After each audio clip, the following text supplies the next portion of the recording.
someone in my family has been sick as well and talked to me about a surgery they're getting to heal themselves. And I was also just feeling disappointed and sad for them that they are not using the potential that I know is possible. Exactly. And by that, I just hurt myself because I am no one to judge their karma and their path that their soul has chosen. And I'm actually interfering with my own karma by trying to change theirs. And this is so important to know as a healer, is that you only invest your energy into people who are coming with the intention to heal themselves that you know is possible. If a person does not believe in that, they will need external help to be healed. And that's why the medical field exists, and because it's also very lucrative and stuff. But a lot of times people take the easier road and they will do the operation. But we know as healers, as holistic healers, thinking of the body as a whole, we know that sooner or later, this is the shorter road. We want to go the long road because we want to seize the potential.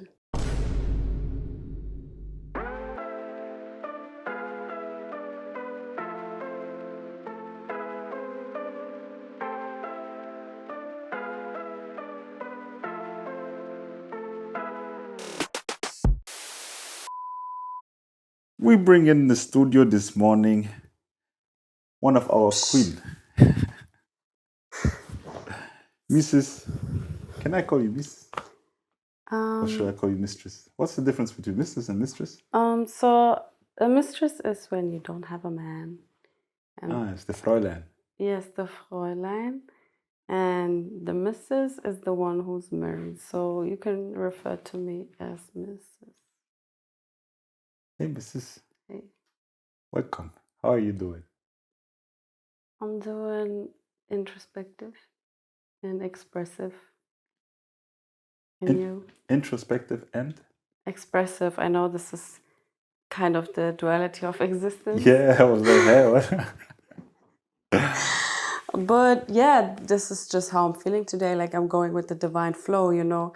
As a woman, it's just part of our being to just go like this some days. Like we're just surfing.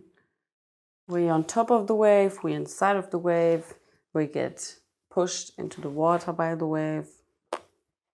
I'm just like, I'm looking inside of myself a lot right now. Like I'm very introspective.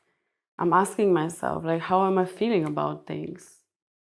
And then I get expressive about them because I get reminded on a daily that, especially as neurodivergent people, we are people who need to express ourselves to. What does neurodivergent mean? I definitely came unprepared for the scientific parts. No, like just how would you describe a neurodivergent person? So I think to say it very easily, they just fit outside of the box of what we think we are meant, we are meant to think, how our thinking process are going. Like more diverse? Yeah, they just show, it's just, we would say neuronormative is like what most of people are. That's also definitely the case. Like most people are neuronormative, but there's just like such a big spectrum. Like I can see why I was the odd one out, because I was just neurodivergent, and especially in environments with not a lot of people, the chances are less that you meet another neurodivergent person. And most times the societies, small societies, they don't know how to treat neurodivergent people. So I think So far away from them. I think they are the most misdiagnosed people. I mean, a lot of people are misdiagnosed, but neurodivergent people, especially women, are definitely misdiagnosed. So But this wasn't even what I was going to talk about. I was more talking about just the process of feeling my emotions, like really connecting to them, looking inside of myself, but at the same time finding a way to be a vessel for these words that come through, like these humanly translations. And I just realized how important it is to vocalize your thoughts, especially as a neurodivergent person, because we live in a age today where we can really get the conversation to a, like the conversation that is happening worldwide through the internet is just changing the whole world every single day. So I really do like to be part of the conversation. That's why I'm feeling introspective and expressive at the same time, because this is just a good way for myself to express myself. Not everybody wants to express themselves through talking. But me, definitely. I think I also confused like being introspective and being introvert, because intro just means inside and introspective means just looking inside. But introvert is like when you don't want to talk. So that's why I was like, how can you be introvert and extrovert? But it's just two different things, you know. So funny. Also, I thought about it before when you were saying neurodivergent and neuronormative. There was a time where I just looked up a bunch of words, like where does the word come from which language and which region or area in the world. And that's why I say it. That's why I was like just explaining to myself what neurodivergent means while he was explaining, because divergent probably comes from diverse, so it means like more spread. Absolutely. And normative just means It's like the norm is norm. the rule. Like Yeah. that's how it's. By the way, I'm just explaining myself right now because I really feel like as a Virgo, I just hate coming unprepared for terms like neuronormative and neurodivergent. Because I really feel like when you explain such things, it's really important to be eloquent in them. So I just got to do my research before I talk on them. But I'm just saying this, like, I didn't bring my facts, like, don't come for me. I'm just coming for myself in this moment. Just look it up for herself, but yeah. she's 90% sure that is what she meant, I guess. Yes. 99.7%. Look it up and also, like, do your own research, like, internalize the knowledge that I just shared, because I feel like it's an important thing to know. We are always, like we said many times, we are always just here to spark the fire in those who need it, you know? Yes, and I just can't tell how I'm sometimes still afraid to speak up and like make excuses for what I said. That's the thing, like... It's scary to express myself vulnerably. Yeah, but it's just like... just a society, you know? That is so based on... Because the society is just I'm trapped. just not normal, like... The society is just trapped The not normal girlies, they understand me. And the normal girlies, a lot of times they're like, what are you? And the not normal people are like, oh my God, I love to see you. And I'm like, I love to see you too. Love the normal people too, though. Especially when they still make a way to find their authenticity. Because you don't have to be neurodivergent and so different and unique, you know. You can also fit into like normal or like... I'm just not discriminating normal people here. You know what's so funny? Because I used to get so much hate from normal people. I'm like, please leave me alone. Please don't attack me again. You know what's so funny? That life just gave us this challenge, or gave this challenge to everyone, because that's why we got our families, you know? Our families are challenging us. Yeah, because like you can't not everyone in the family has to be the same. Family is just a group of people that was chosen to you to be like completely different. So you don't resonate with Big everything. lessons. And They're then you big have to learn, you know, because like I feel like one of the very, very, very important virtues or values that is taught to us by our family is like really forgiveness, you know? You mean like our families both specifically? I think every family. Yeah, because you have no other choice. Yeah, that's the thing. A So lot of times. you can You're run away. away or you can try to run away, but in the end, family is just always going to be family. You know, some random people you can just say like, "Fuck them! I'm never going to see you again. I break up with you or whatever." You know, but that's the funny thing about family because we cannot choose our family. Our family is already chosen. So that's why I once also talked to at this new restaurant I'm working. I talked to this colleague, like she was helping us for a day, and then I talked to her about karma, and she says to me like, "I don't believe about karma. I don't believe karma exists." And the funny thing is, the funny thing is, usually in the system, when somebody is not agreeing with you, usually automatically try to defend yourself. Yeah, that's like a kind of ignorant way. That's the ignorant way, but that's the majority, I would say, how they react. But for me, when someone doesn't agree with me, I always ask, like, I just want to know, like, how is their world looking like, you know? Because everybody has their own worldview. So I'm immediately asking, like, what is your definition of karma if you don't believe in? Because I know the way I believe in karma is true. But if you don't believe in the same way that I do, you probably won't believe because you're thinking like this. It's a random law that says this and this and blah blah. So ask her what she believes. What does karma believe? Yeah. And what was her? We really do all believe something different.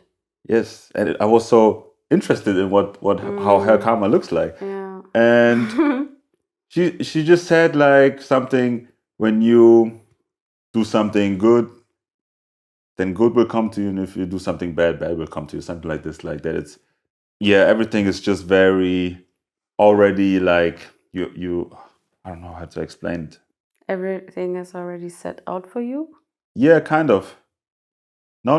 That's the way karma is. Yeah. But she believed She that. believes in coincidence? Yeah, She believes in like free will and like authority over one's destiny, probably.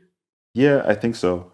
And that's why because I personally believe that is kind of ignorant, because it doesn't matter if in my world, it doesn't matter if she believes in karma or not, because karma exists over her. You know, it's not something like she can control if karma exists or not. She might not believe in it, but that doesn't change, in my personal opinion, that her karma will change. Or like she also plays into her karma by her ignorance, but still her destiny is set and driven by karma, you know? Exactly that. That's what I think, but still what you're saying I think is very such an open approach, such a curious approach to like just openly ask her what she believes in then because I probably wouldn't ask. I would be like, girl, like that's your life, like that's your karma. But to really be curious and ask something I personally wouldn't do. But I guess you're just a Sagittarius with an Aquarius rising. Yeah, for me it's just interesting, you know, to see how, because when I communicate with someone, if I truly look him or her into the eye, I can just see the world through her eyes, you know, or through his Yeah. eyes. But therefore I have to understand them and see like, okay, we are all operating in our own world, but this world is still connected, you know, because things that happen, she will see it like this, he will see it like this, I will see it like this. But in the end, it's just is. That's just the truth. Everyone has their own reality, you know. And that's why, I just love to get to know people so I can be like, that's how the world looks like for them.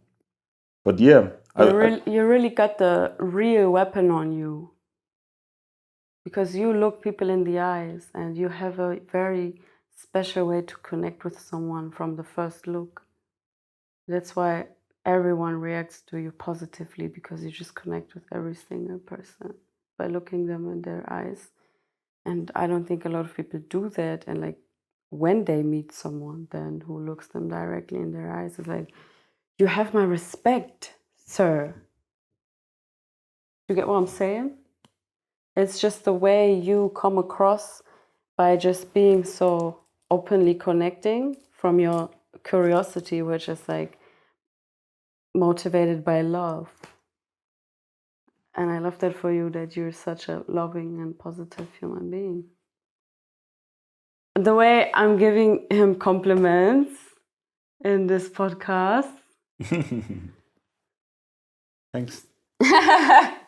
Hopefully compilation one day. Yeah, I just wanted to reconnect with my old thought, because I was just trying to explain like that family is your karma, whether you want it or not, whether you believe in karma or not. But family is a so-called random constellation, so random. A random constellation of human beings, souls, personas, meeting in one group, and they're connected, like whether they want or not, whether they want or don't want. And we can learn so much through our families, because no matter what they do, you kind of are forced to forgive them because you're forever connected with them. So either you're going to carry something your whole life, or you will just dissolve it like consciously and talk about it or whatever. And I feel like, yeah, lately we also been challenged with our families to learn to forgive and learn to see the world through their eyes. Before I dive into that, I want to talk about the karmic connections specifically for a moment. Yeah. Because, like you said, I definitely do think sometimes these constellations are so random. Like in your family, you can sometimes really see how different your karma can be coming from the same womb, like with your siblings or also your relatives. Like the connections are so complex, like the relationships are so complex. You have a mom, dad, brother, sister, a grandma, uncle, like, and every single person is so different. That is really your family and your karmic connections. But then also what is so just inspiring to me is when you form connections and also karmic connections with people outside of your family, because even though they weren't blood family, they also leave their marks on you forever, you know? So yeah, karma is very complex, but today we're really talking specifically about the family ties. And because of those ties, how they can really teach you how to forgive. Because you can have the heaviest indifferences, but still come to one terms. And I also want to specifically say that when we talk about this, we are definitely excluding abuse, because I think that is such a very intense and specific topic that should be discussed by itself. That we just today speak from a standpoint of these are things that you can and should rekindle with your family, because they teach you forgiveness, and they can also only be done by forgiveness. What does it even mean to forgive someone? First, I want to talk about something else before I dive into that. Because I got too many thoughts. Yeah, that's the way it is. People will get something out of it still.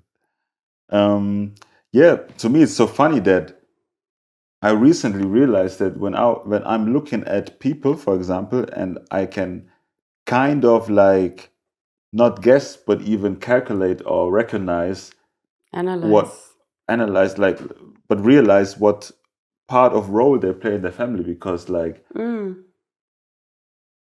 how do you say it in English? But people who ain't got no siblings. People with no siblings. With no siblings, maybe there's a one word for it, but people with no siblings, they share the same karma, because they didn't ever know how it was to have a daughter, to have a brother or a sister. Youngins, the youngest ones, they also share the same karma, because the youngest one, they're always not so. Only child. Yes, it's the last child, so people will not take him or her too serious because he's the youngest. Like we share we share, for example, but also the youngest. Me and my dad also share that, because my dad was also the youngest. Oh. So it's so funny, like, to just make these random connections. And my mom was also the youngest girl. Yeah. So you automatically, like, this karmic relation is already set because everyone has a role. There's one role to you, Their dynamics too.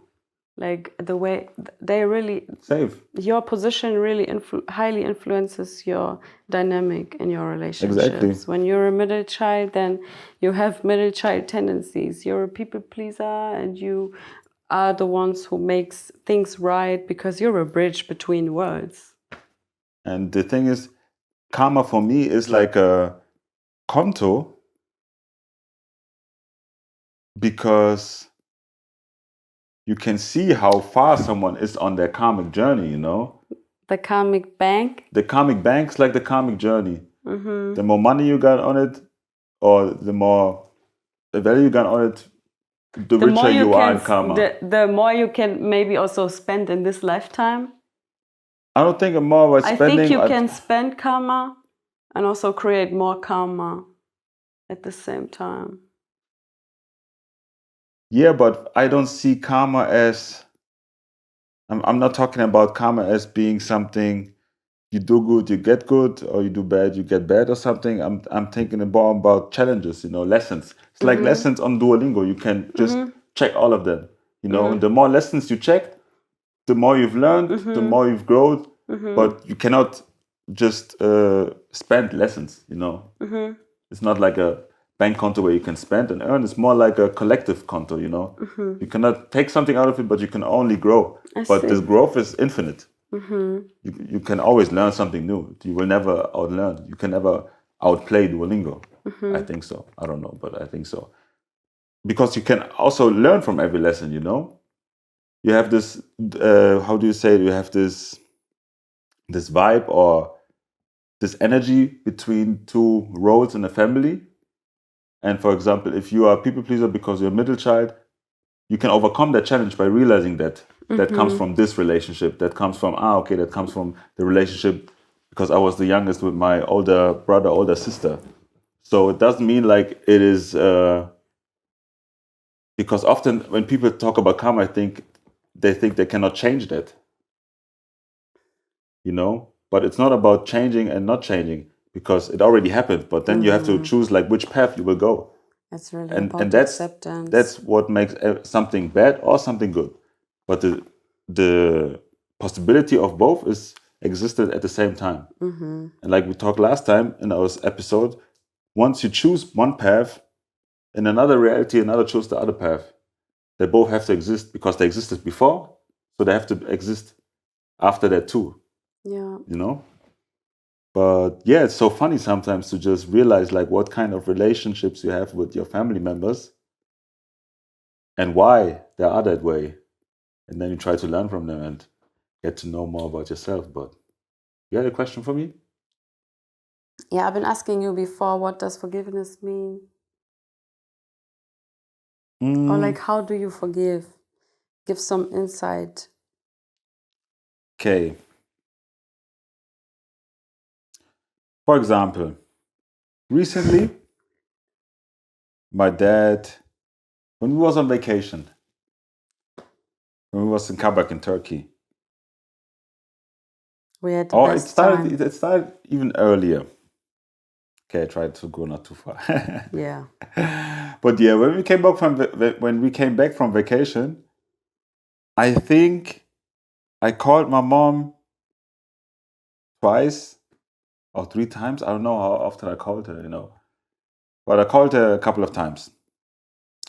And then on the fourth call or third call, whatever, like they told me that my dad was sick and that he was in hospital and got a surgery and that everything went good and blah After blah. how many days? After how many days? What? Did they tell you? How many days after the surgery? I think it was 10 days or almost 2 weeks. 1 week or 2 weeks. 1 week or 2 weeks. I don't know. And nobody responded to you About when what? you asked how they're doing? I think so, no? Okay. And then I think my dad was in hospital at that time. I think my mom was telling me that he was on some meetings or something like that. So she was lying? Yeah, she was lying. Okay. Okay. Of course she was lying, because I also told you once that I was realizing from her voice that something is wrong. You I could told hear that you. she was lying. I told you. But I was like, yeah. But you I didn't also believe your intuition there. No, I also talked to you. I think I also told you that I if they remember. want to tell me, they're gonna tell me. If not, I can only ask, because I'm not like into anyone's business that much. If you don't want to share, you will not share. I see. You got your reasons for whatever you're doing in your life. I just take my I responsibility. respect that. But yeah, then they told me like blah blah, everything went good, and he's in hospital, and I'm like, I was just like, kind of. Yeah, I felt a lot of emotions, I was a bit angry, I was a bit disappointed, I was a bit sad, I was just like a mix of everything, Very But- complex mix. Yeah, but then I was like, yeah, whatever, like, it already happened. There's clearly nothing I could do about it. It's like, because for me, the thing is, you have to understand, I know that there's nothing on this world that you can't heal. You can't heal from everything. You just have to know how, with which fruits, with which herbs, with which form of fasting, I with think which you. whatever. I think you can. And You're then a person who can. No, I'm talking about not if a person can.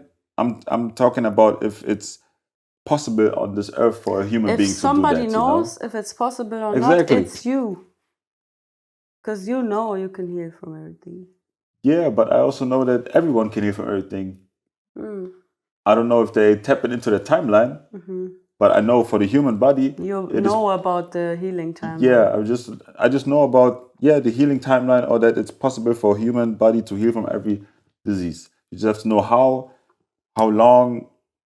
There may be some deep cases where it's impossible, but that's like, I think, very rare. Like, and that has to be like different kind of damage. But still, like the main diseases that they're talking about, like the stuff that they say is unable to heal, whatever, I know that's possible. And that's why. No, I believe you. I believe you're competent enough to say that, to be honest. I recently had a very, very interesting discussion with someone who doesn't believe in karma. It was a conversation about our emotions, or like your mental state, is it related to diseases? And that person was like... Is your mental state related to diseases?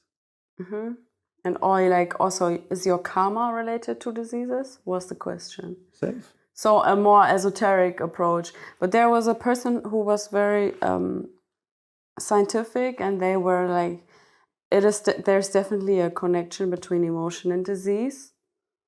But karma, no, because they can't find scientific evidence for that connection. But then again, I'm like, I definitely agree with you that what you're saying, but I think you're just thinking a bit limited to think that the scientific research is, or like evidence is so all saying, because I'm talking about metaphysical things happening here. So they cannot be calculated by three-dimensional research or evidence, which is science, which is valid and important and necessary. But how... They're just not that far yet. Yeah. They're just like many levels behind. Yeah, and that's what I'm thinking. Like, I cannot explain something higher to you. I know. You have to be higher to understand and know it. It's possible to look down if you're on the top, but if you're on the bottom, you will never know what's on top. Yeah, you just can't see. People can tell you stuff about it, but if you haven't seen it, you haven't experienced it yet. Yeah, it was just a very interesting discussion for me because I really stopped explaining myself with them. Because first, of course, I had this need to explain to them that there is something higher, but as soon as I realized they don't believe in that higher, I'm like, okay, I cannot explain something to you that you don't believe in. And then I just take a step back. Just a note for the light workers. Know when to step back. Yeah, because it's like you're leaning too far out and then you fall inside. And there's also nothing I can get. Yeah, that's what I'm saying. Like what am I reaching for? If you're leaning too far, that means like you're at that point where you try to convince him. Then you're leaking then you're again. like him. You fell into the water. Yeah. Oh damn. Yeah. Don't let yourself be pulled into that gooey ass soup. But it can happen to everyone, and it will happen. Yeah, and it's not always something bad. Like sometimes it's just good to be reminded also where you're coming from, or where other people are at, and what you can learn from them. Because there is something you can learn from everyone. Exactly. Like I also made that connection. If you are leaning more and more and more, that also automatically means maybe that you don't believe that much in what you are saying yourself. You don't have the confidence. So you try to convince, because then you gain the confidence. So you actually just trying to prove yourself wrong and also learn, because that's how we sometimes learn, when we realize like, okay, I was wrong, he was right. So just communication is always key. Yeah. That's a very big part about forgiveness. Yeah, absolutely. Also about I think forgiveness is such a vital part for real harmony, because there are a lot of people who will play harmony and lack forgiveness and are really, like in those Fight for Paradise series. They are carried by resentment, whatever you're referring to. He was referring to some reality TV that we're watching right now. But anyway, there is some faked harmony, which is very harmful and traumatic to a child.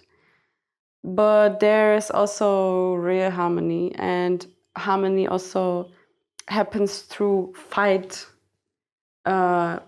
discussion, arguments. They're all conversations, but they are also vital for real, authentic harmony, because if you want to restore harmony, but after being authentically angry, upset, stressed, disappointed, all of that, when you can regulate yourself from them, then you're forgiving. And you can only forgive if you can regulate yourself from these experiences. Yeah, I think what's funny is just, to me, it feels like since that day, because I haven't been able to talk to my parents yet, because I want to talk to them face to face, Like, when we want to forgive someone, we first have to talk to ourselves. But since it's two part of the party, there is also the other side. So when they have two part of the party, you have to also talk to the other side, And maybe sometimes just share how you feel, like not from a victim mentality, but just from a conscious mentality, Sometimes, observant. Sometimes it can also be the victim. However, sometimes we all find our way to communicate, But communication, at least if you try to communicate, no matter how you communicate, you're already one step than not saying anything at all, I'm proud of you for saying that, because there were times where you couldn't talk. I know, we learned. There was times where I was so triggered and she was talking to me and I couldn't talk. I'm like... He's like, I'm making up my thoughts, and we're like sitting 5 minutes. And I'm like, is the thought done? That's so funny. I'm wondering to how many couples that happens outside, because I think it happens so often where the man either he says nothing or he just walk out of the room and be like, I'm gone, like I don't want to talk right now. I go drink alcohol or go play PlayStation or whatever, just distract himself from the emotions. Yeah, it's like they only know how to exist in such situations where conversation arises in survival mode. But yeah, what I want to say is that since then, I'm feeling in myself that whenever I talk to my mom now, because that happened like 3 weeks ago or something, I don't know, the vibe is not like usual, because I think for me it's just that I still have a bit of resentment that I felt like, for me, the thing was I felt when I was in my introspective mode and I looked within myself to find out like what was the triggering point in that whole situation. I realized for me, for one thing, was that I was feeling lied to. So I was not feeling like seen and Respected, maybe. yeah, respected, but also like kind of, yeah, I think a bit maybe not fooled. Yeah, kind of fooled, but also Verarscht. yeah, fooled, but also on the other way, I'm just thinking that the issue that my dad is having, it is easy to heal it. You don't have to go to do a surgery where they cut something out. Because yeah, I just know that it's possible to heal it in other ways, and that's not the most high way of doing it, of healing, of so-called healing, because that's The not even healing. highest potential. Yeah, so I'm just thinking that it's a waste of potential, probably. But and it makes you kind of mad. yeah, it makes me mad. That's I why I'm saying, feel like, this so I feel so many different emotions because they're all connected to one part of the whole story. I'm feeling mad because this. I'm feeling sad because this. I feel like multiple different emotions in the same time. Can I refer to that one emotion where you feel disappointed because potential was wasted? Because I've been reflecting on that a lot because someone in my family has been sick as well and talked to me about a surgery they're getting to heal themselves. And I was also just feeling disappointed and sad for them that they are not using the potential that I know is possible. Exactly. And by that, I just hurt myself because I am no one to judge their karma and their path that their soul has chosen. And I'm actually interfering with my own karma by trying to change theirs. And this is so important to know as a healer, is that you only invest your energy into people who are coming with the intention to heal themselves that you know is possible. If a person does not believe in that, they will need external help to be healed. And that's why the medical field exists, and because it's also very lucrative and stuff. But a lot of times people take the easier road and they will do the operation. But we know as healers, as holistic healers, thinking of the body as a whole, we know that sooner or later, this is the shorter road. We want to go the long road because we want to seize the potential. And I also can tell how a lot of people don't understand us because they don't even want to do what we're doing. They don't even want to extend this far. Like, it's not meant for them in this lifetime, and it will appear annoying to them. I understand that as well. What is also funny to me is how you, Nick, and me also have a karmic bond, a karmic Through connection that, in we that are way, all going because through we that. all been through that situation recently. Like in this, I think it's a period of the last 3 months. First Nick, then you, then me, then you. Like Me 2 times even. we all have our Wow. we all share the same karmic lesson there, With a like sick family member. Yeah, and that's also like how you dealing with it especially if you want to help and you know you can help. Like, You know you are qualified, Yes. but they're not open. That is heartbreaking because you know it could be possible, but it is not chosen in this lifetime because they have not karmically agreed to it. because others are dealing with a different kind of challenge, karmic lesson in that karmic situation, you know, because for some, they know that they can't do anything, and that makes them feel hopeless or whatever, you know. Everybody's feeling different kind of emotions. You know what I'm saying? For some, when their family member is sick, they are just sad because they can't help them even if they wanted to. For us, it's like we're on the other side. We know we can help them, but we are also not able to do it, you know. So it also depends on like where you are on the journey. That's how it's your karma is related to another karma. So it's different outplays. But yeah, especially that's why I'm saying like you, Nick, and me, we share. Is he also the youngest? He's also, I think he's also the youngest. Be aware of the youngest child, man. They are the wisest Nicholas of also, the family. Yeah, I think he's also the youngest. I think he's older than his sister. I feel like and it really shows in the youngest how the family karma is also being carried out. Because the youngest child is most times the furthest away from the first family member, you know, age-wise. So they also have a special bond. The and youngest also and the oldest. they also grow up in a different world than their father and stuff. Yes. And that's why they're the new generation. And in them, you can really see how the family karma will be played out because a lot depends on the youngest child. You know what I'm thinking about? Also the oldest. A lot of responsibilities on them. They have a completely different karma. And we have observed both that being the oldest child is really a tough karma, like a special karma. Oof. We need to invite our siblings, low-key, and ask them. So going back to the question of forgiveness, definition of forgiveness and how to do it. Yeah, we just explaining some stuff and then summarizing everything again in the end, you know, because right now we explain a lot of stuff, and that's why everything is a part of forgiveness, you know, because to be able, for example, to forgive your family member or whoever, you also have to forgive yourself, you know. I was waiting for that one. But that's like I was just thinking you need to explain how to forgive yourself. Yeah, because the world turns around us. That's for everyone.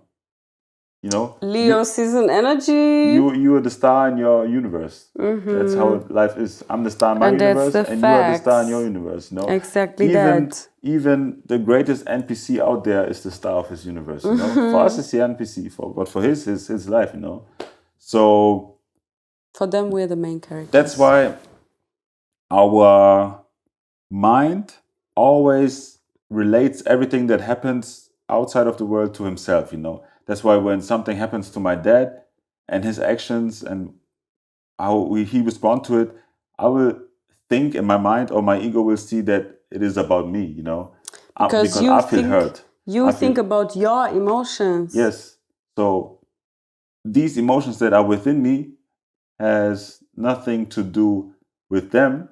They have to do only with myself, you know, because the emotions ego-fy. You get what I'm saying? Yeah, but for example, our parents are like this.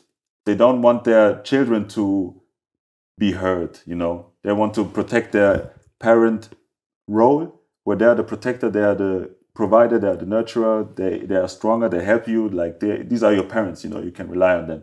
And that's why when something happens to them, they feel like, I want to protect my children from it.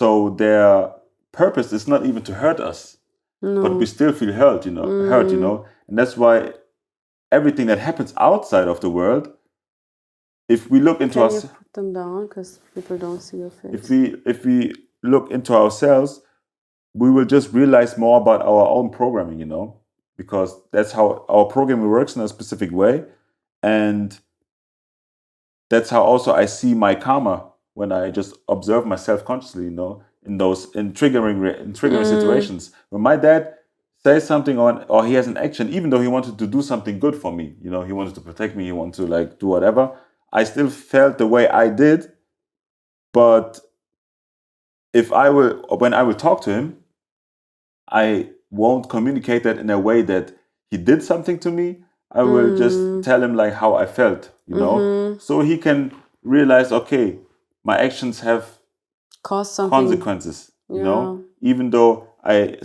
thought that I would create something different. I didn't. I just realized myself, okay, I have to be truthful, to my son. I have to be this and this. Like, for me, it's more about virtues, It's not about... Do you mean values? Values. Yeah, like both. And I just think that we are only able to really communicate with somebody else that have hurt us, that said something, did something to us, if we look within ourselves first and categorize all of the emotions that we're feeling, realizing why we are feeling it, to then just realize, okay, it's about me, it's not about them. And that's a very hard and also complex and difficult thing to do. That's why some people have like psychiatrist. How do you say it? Psychiater. Psychiatrist. That's really... Never mind.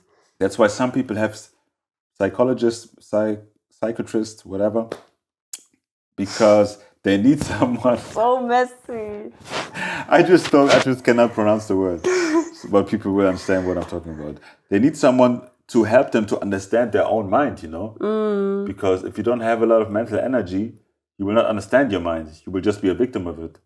But either you are able to do that yourself, or you need some help, because not everybody has to do everything, So some people really need someone who can understand their mind and help them. But I think what is important there, a lot of people need them. Safe. And what is important there is to always be able, as a good psychiatrist, I don't think that's what a lot of people are doing, since the world is full of people doing something that they don't like. Out of reasons because of something else, Because everybody's just doing something. It's hard out here being someone who just does what makes them happy. Yeah, but that's what I'm saying. Like, a lot of people are... Nobody can relate to us. A lot of people are psychologists or psychiatrists, and they just do it because, like, it gives them a lot of money, or it was just... Bro, people don't understand that this is one of the most challenging services you can give. Yeah, and then there are also some who like really want to help people and empower them, because for me, it's about empowering the other person to know that, that's in your world, but you also have the power of it. You can change that, and not just tell someone everything about themselves. Like, not just explain someone who they help are. Someone to help themselves. That's always the goal, That's the difference between a psychologist and a coach, actually. Maybe. Because the psychologist will help you to become aware of your mental. Yeah. But the coach will teach you how to improve your mental. Yeah. That's why the second step after a psychologist, when you really want to improve, you go to a coach. Because like I said, a lot of people should have someone who makes them aware of their mental, aka a psychologist. But not enough people can even go to a psychologist, because what do you have to put down to be a client? But your pride. You have to be vulnerable. And not a lot of people are willing to do that. Yeah, but that's why I also think like you can just do it to yourself, if you do it, you will improve. You can start easy by just journaling, for example. Everyone can journal. Everyone can write down whatever they are feeling, thinking. I don't think everyone can do that, to be honest. I think it is possible for everyone. It is possible, but I know not everyone can do that for mental reasons. They may don't want it, but they can. That's what I'm saying. Yes, I see. Yes. Not everybody want to, I know. But everybody can. The possibility just exists. That's what I mean when I say can. And that's why I say there are many tools out there to be introspective. You can go to a psychologist, you can journal, you can meditate, you can do breath work, you can do whatever, physical exercise. I don't know, like everyone has their own way of finding out about themselves. But if they want to improve? Yes, if you want to improve. And if you do that, you will dive deeper and realize, okay, for example, me, I realized that, my dad, it was not the intention of my dad to hurt me, And that's why I will communicate with him on a different frequency than when I just want to blame him or whatever. You will be in your empathetic bag. Yeah, because I see his point, but I also have my point. And he'll realize it. Firm boundaries. Yeah. So forgiveness is The best friend of forgiveness are boundaries. forgive yourself, but also know your boundaries. And yeah, the challenge is just like to push the boundaries I think in a healthy way. I think I'm really a boundaries coach because people Safe. people I learn. didn't even know what boundaries was at one point in my life. I read Eckhart Tolle. I was like, boundaries. What is boundaries? Present I have no boundaries. Present moment. moment is all this. Yeah. If you want to get to know me, then you will definitely get familiar with boundaries because I teach everyone about boundaries by setting boundaries myself. My boundaries are so strong and I really have a lot of boundaries. And the thing is, your boundaries are only good or like valid when you can really back them up well. You get what I'm saying? Like, Please explain, because a lot of people don't know about boundaries out there. the other person cannot know your boundary unless you communicate it. So you really gotta train how to communicate your boundaries well. Because the more specific you are with your boundaries, why this boundary can't be crossed and why it exists, then people will have no other choice than to respect them. Sometimes people will try to manipulate you and gaslight you and try to tell you your boundaries are not true. But when you know how to communicate your boundaries, then you're also definitely confident in them. And this is all a training process, which can also be absolutely learned through a coach. A coach will teach. That's why I'm saying I'm a boundary coach, because when you interact with me, you will be automatically be in contact with boundaries because I set boundaries on a regular. Like I will tell you why I can't right now, why I can't that day, why I can't tell you this, why you can't tell me this. I mean, you can, but it's crossing my boundary, and I will communicate that to you. And what you do with it is up to you. But this is really something about myself. When I know how to communicate my boundaries, it is just so much less likely that your boundaries get crossed in the first place, because it is an energetic imprint that people feel that you cannot be fucked with, because you know how to fight spiritually, you know? How would you tell someone, or which advice would you give someone if they ask you, like, how do I know that that's my boundary or that's my ego? Or is ego and boundary connected, or pain body rather? How do I know that if that's my pain body or that's my boundary? Because ego is like, I would say, everyone needs their ego. I think ego is the boundary. But A boundary is made up by the ego. Yeah, but we all need a healthy ego. Yes. To exist and live, because, for example, I don't need, if I consciously choose to, I can let go of the boundary, for example, to, like this monk who burned himself, he just dissolved this boundary of pain is a protector for me to not die, because he wanted to die in that moment, so he's dissolved this boundary for him. But the ego as well. For the normal That's human strong. being that lives, he That's knows not that possible. he knows that that's my boundary. I will not burn my hand because I will then die. But the pain body would be like, someone turns on a lighter and he's afraid, he runs out of it because he's afraid of fire. Yeah. But So how would you explain, like, boundary, the difference between boundary and healthy ego? yeah, this is so interesting because the healthy ego gets us further. Yeah, healthy ego and pain body. Sorry. Yeah, and the pain body really just holds us back from going further and outgrowing things. It really keeps us stuck in a cycle. And Can you make an example? yes, I will. So I talked earlier about the emotions, ego fighting, because there is a difference between regulating yourself from an emotion by consciously feeling it and like breathing through it, or holding it out of fear and not knowing how to deal with it, not knowing how to regulate it. and it's egofying, you know, because you couldn't find a solution for that problem that was happening right now because the problem was being triggered in your brain. You just put up the protection mechanism so it just doesn't happen again. But that also means you cannot outgrow the problem. You cannot solve the problem in the future. So this is just very from a basic perspective. But to then know how to differentiate yourself, which is the ego-fied pain body that just wants to protect itself from everything, or a boundary where I can tell, after regulating my emotions and connecting to myself and feeling, how am I feeling about the situation? Because obviously your emotion will tell you into which direction to go. Your nervous system will tell you if you're meant to be in the position or not. And sometimes, always it is possible, but the ideal case is when you allow yourself to outgrow that pain body.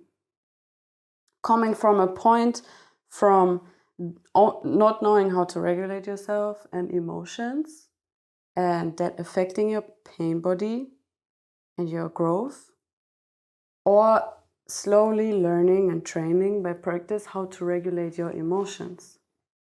When you know how to regulate your emotions, then you know how to set up a healthy boundary. Otherwise, it's very hard to communicate. Like, what are you even feeling? Do you even know yourself? You just say you're pissed, but like, can you explain why? Can you explain why this is triggering you? Like, what is the base of that? Like, what's on the ground? What is the root of that? But then also, we get triggered because we can tell people are harmful for the outcome we are trying to get on our path, you know? And then when we know how to regulate ourselves, for example, from jealousy, when we all of a sudden, just an example, we feel someone is jealous of us. I now have a boundary. I get triggered because from my emotion, from my nervous system, I can tell you are harmful for the outcome I'm trying to get, which is I don't want no jealous people in my circle. So I'm telling you, I'm setting a healthy boundary, and I can also take my distance from you.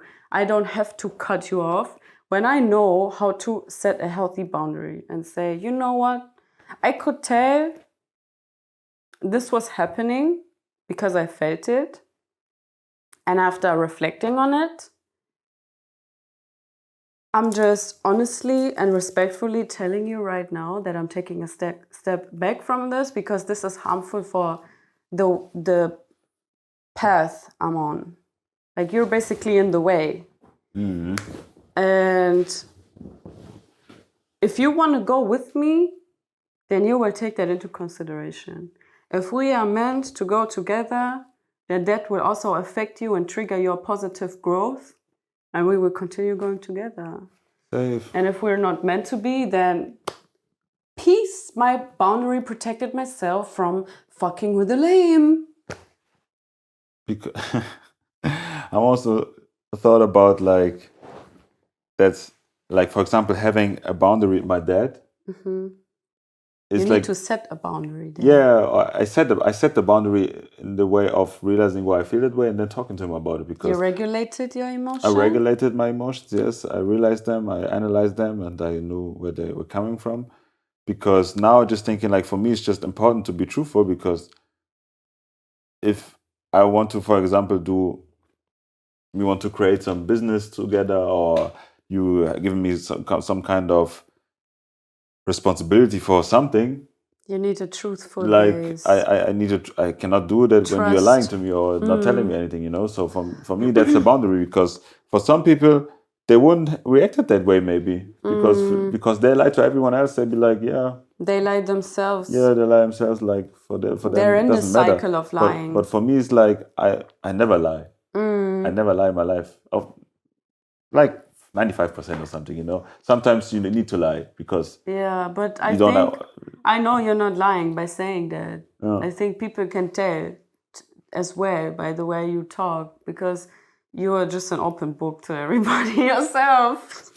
That's the thing. Like, for example, I lie 10% in my life, and that's the boundary, because sometimes you're in a situation where it's you about need to just protect yeah, you have to yourself. protect yourself. So you may laugh, so you may lie, but if yourself see the situation more important to tell the truth all the time, because that's your programming, like everyone can do whatever they want, but I feel like if you lie 90% and tell the truth 10%, then there's something completely wrong with you. And you have a lot of karmic lessons to learn, Yes, that's absolutely, because that's that's total destruction. Yeah, because you're just lying to yourself, because everything we do to ourselves. So sometimes I also lie to myself. The way you react tells everything about you. Yeah, because for me, for example, sometimes I lie to myself that it's not that unhealthy to eat in the middle of the night. You gaslight yourself. Yeah, but deep down I know that's unhealthy, But I just still enjoy sometimes to be ignorant. But if you're ignorant, some people enjoy it too much, and that leads to self-sabotage. It's again when the ego overprotects you. Yeah, it causes diseases and you hurt yourself. Yeah, it really does cause disease when you're stuck, because the emotion is so stuck in the body, you never feel it, and there is like a stuck energy created in your body, and this is where the disease settles. I'm not saying it is responsible for the disease, but I'm saying the emotion reveals where the disease settles. Yes, and health is like a reward of your karmic konto.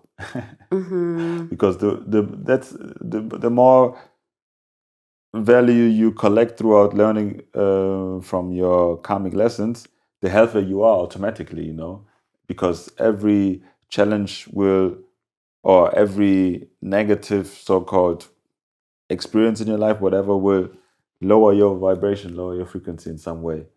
So if you learn a lot of lessons, you will automatically be healthy. And that's your reward, because everyone loves to be healthy, I want to tell something very important and vulnerable about self-sabotage. Because my self-sabotage is... Ding! As a hypersensitive, I believe I am the sick one. I reacted in the past to a lot of things that caused me, in a way, that caused me disease.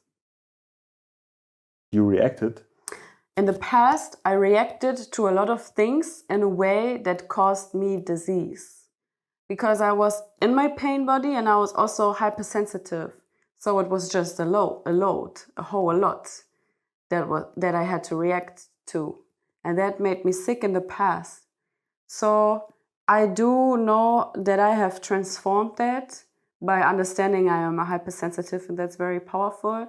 But sometimes in my subconscious, my self-sabotage comes through and tells me I am not physically capable to a certain things because I'm the sick one. There were a lot of times in my life where my emotions, my negative emotions when I was sick and I had to heal, but I didn't heal in the right ways, it turned into an ego of like being sick. And you played the victim. I played the victim. Yes. A lot of people do it. Yeah, that's just how I still notice my victim mentality, is that I'm not physically capable to do certain things. It's because I'm sick. I'm not even consciously thinking it. Do you understand? Yeah, but my conscious will create a situation driven by that subconscious that still thinks that. So that's just one of many examples for self-sabotage, is when you unconsciously create scenarios in your head that will bring you a outcome that protects you from your success. Because success is growth. To me, growth is success. Yeah. Self-sabotage is a protection from success. That's so funny. Yeah, some people protect themselves from success because not everyone can handle success. Oh, yes. Success is also very it's a challenge. Oh, yes. very intense challenge, very complex, and very individual and lonely. This world, this shit can be so lonely. Like I said, I think I'm successful in life because I'm doing a lot of things that make me very happy. But I still honor and acknowledge where I can also grow myself. That's why I just shared my self-sabotaging tendencies, because I know I can get even more successful. Thank you God for every single day that I get to grow into a more successful version of myself. Thank you God. That's so cool. I'm so grateful. You know, I remember the time where I went through this challenge of realizing that to be successful, you have to be lonely, or you have to be definitely not so clouded by spirits and energies. Yeah, you gotta be because so focused. there was a time where I was thinking like, yeah, what do my friends think of me? What does he think of me? Because I'm never spending time with them. I'm never meeting with them. Like it was just more about me. I was feeling guilty, you know. I was dealing there with my people pleaser, you know. Because at this point where I'm right now, I will not say that I got completely like dissolved the people pleaser, because the people pleasers also can be helpful, but he's not controlling me anymore, you know. So, but in that time, I was like feeling really guilty and blah blah. But I dealt with those emotions and realized that I do not have to do something that I don't want to, because right now I'm obviously focusing on something else that I want to do, and I want to grow, and I want to learn, and I want to this and this and that and that. But yeah, if they feel, because I was feeling guilty for hurting them, maybe, but it was only my mind, you know. But I know now that whatever my friends are feeling, that I'm not spending time with them, the real ones are going to be always connected with me, you know. It doesn't matter if we meet 5 years later on a wedding in Vietnam or whatever, you know. If you're connected, you're connected, and if you're not connected, you're not connected. I'll just let go of any timeline, you know, because I know right now I'm not spending my time. You only have this one life. Yeah, like it would be different, for example, if I could feel guilty if I knew that I'm spending my time like with maybe bullshit or whatever, you know. But if you know in your heart that the thing you're doing is right, you will never question it, you know. That's why I don't question not spending so much time with somebody, because I'm focusing on something. Even, for example, I also dealt with that challenge this year, I think, because it'd been a couple of months where I've been to visit my parents, you know. But it was not like I was just chilling and smoking every day, and I was like battling one spiritual challenge after another, like losing the job here and blah blah. So I was just in my challenge, you know. Yeah. And if I'm not able to meet them, because that's so funny how everything is connected. Like when my dad called me, there was one sequence where I was feeling guilty because I haven't been home that much, you know. I was feeling like responsible, that I could have helped them, whatever, blah blah. But that's just again my people pleaser, my victim mentality, to see me in the situation as a victim. You weren't meant to be there. Yeah. So whatever happened didn't happen, because like if I could rewind the time, I would do the exact same thing that I was doing, because I was still hustling and working and standing in my truth, you know. But if you for yourself don't if you don't believe in the things you do, you will feel guilty, and the guilt will take over you, because you know that you're wrong. Yes, you know you could have done better. Yes, absolutely. I know this feeling. Whew, yeah, but friends, I'm definitely getting hungry. I want some ice cream. Let's go. I'm gonna wrap this up. Peace. Thanks for rocking with us. Love this episode. Oh my gosh. See y'all next time. Thanks for commenting, liking, sharing. You know, just want to give a big shout out to our community, because we are this niche. And I'm so happy. Everyone who's in this niche with us is a legend. Period. See y'all next time. These hoops coming off right away. This light gonna be turned off ASAP. Och noch was sagen. Aber du hast deine Sachen ausgezogen. Willst du so in der Kamera sein? Ja, I don't give a fuck. Ja, weil du so gesagt hast, dass du das alles ausziehst. Sorry for interrupting. My mans want to say something too.